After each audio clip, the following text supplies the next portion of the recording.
I was listening to the radio today and on streaming online and a number of things.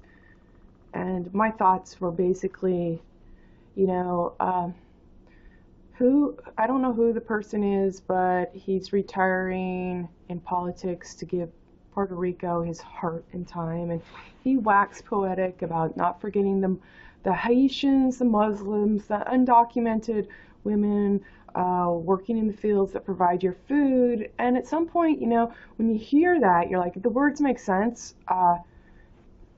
Why wouldn't I get behind that? But then I pull back and I'm like, who are you talking to and who are you talking through? This is just very emotive. I don't,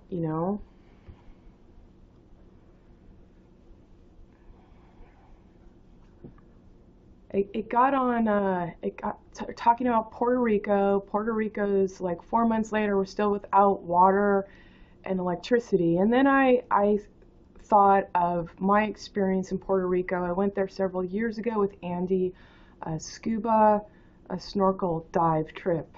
And airport was very, very, very difficult to get out of. Okay. A lot of bureaucracy, no one to talk to, a lot of just wasting time waiting around for how do I figure this out to get out of your airport. Okay.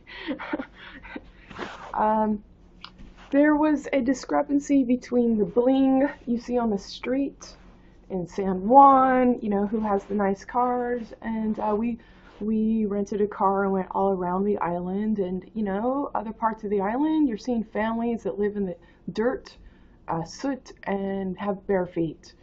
And it makes me curious, how did you get a nice car there? And if you could get a nice car, why can't you get vegetables and fruits other than just fried foods?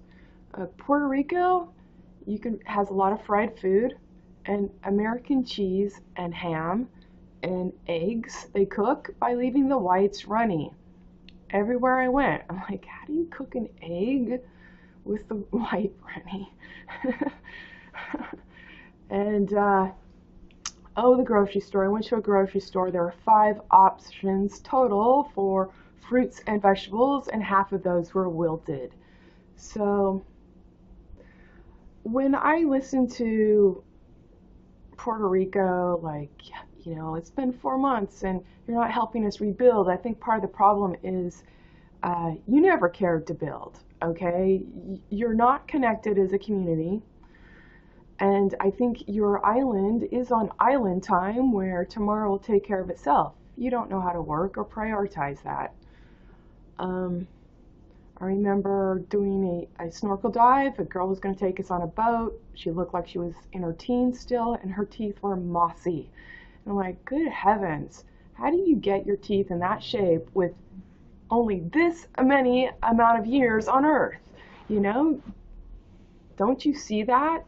Don't you feel that? Hate to kiss you, I think I'd get an infection. Okay? Why is that okay with you?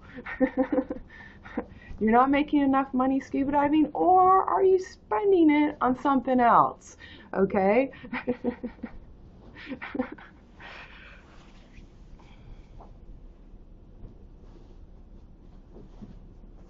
For me, my experience with the airport alone, there's a lot of bureaucracy.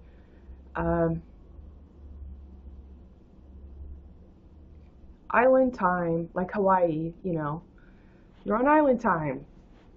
Do it tomorrow, probably a bit of an island attitude.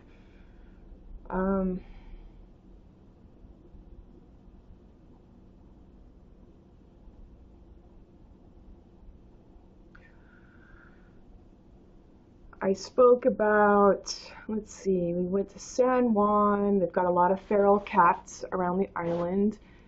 And we went to Ponce de Leon. And apparently San Juan takes their criminals and they're homeless and takes them to Ponce de Leon. Ponce de Leon has a red and black striped building for the World Fair. I think it was in 1830s. And pretty sure it was the World Fair. It was a World Fair something.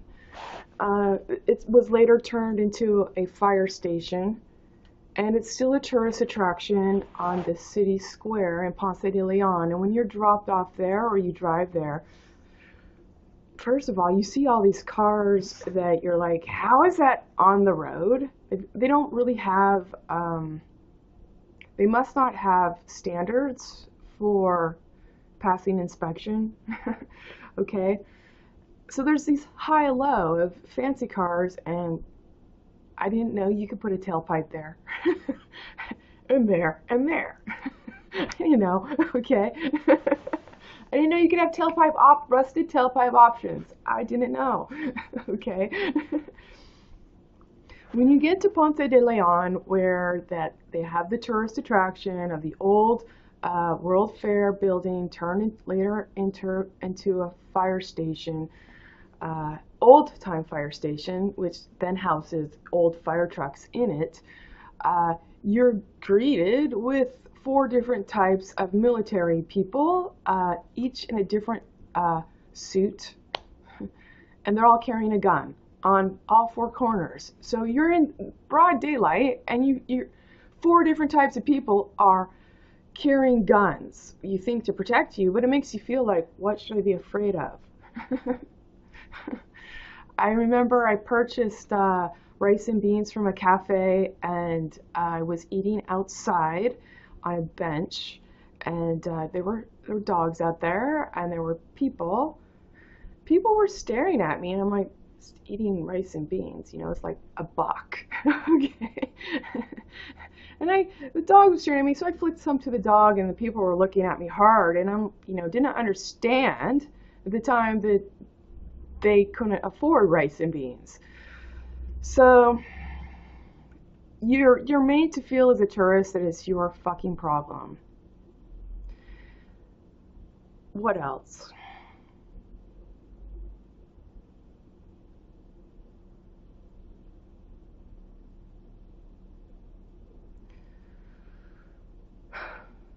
To me, that Puerto Rico has highs and lows financially. I do suspect they have a bit of a Hawaiian island attitude. We'll do it tomorrow. The infrastructure for being in the rains to work, I don't think it was ever there for follow through. And, you know, and just cause to work. We can talk about that. If your overlords are diminishing your motivation, okay, growing up, my mom would harp on me. She would tell me to do chores that I always did and was doing. And I realized that diminished my motivation. So I told her, you tell me what to do when you know good well I'm already doing it as I've always done it, and I'm not going to do it anymore. So that was my way of countering my mom. Like, I'm not here to be your whipping post of unnecessity. I'm not here to be unnecessary, and you certainly don't have to be unnecessary for me. Being unnecessary is, I'm not a part of it. You know?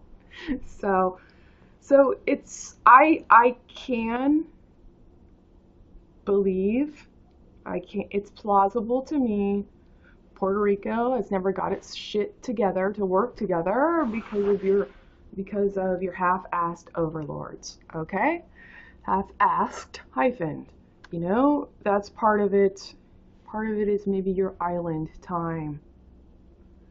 But if you don't ever know real work, you don't ever know real motivation either, or real purpose. So what I hear is, look, it seems justified you're upset you don't have electricity and water after 4 months. The problem is your structure was never there for fulfillment. So maybe at the very least you're getting earnest with your footwork.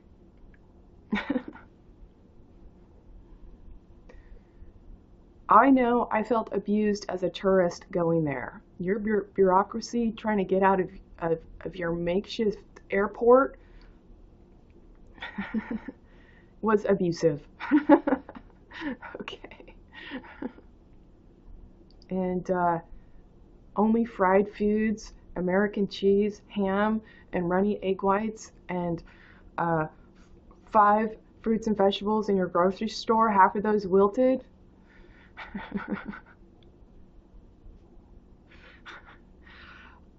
I thankfully wasn't living there, just trying to make a diet out of that, okay, and feel good. Driving my sports car.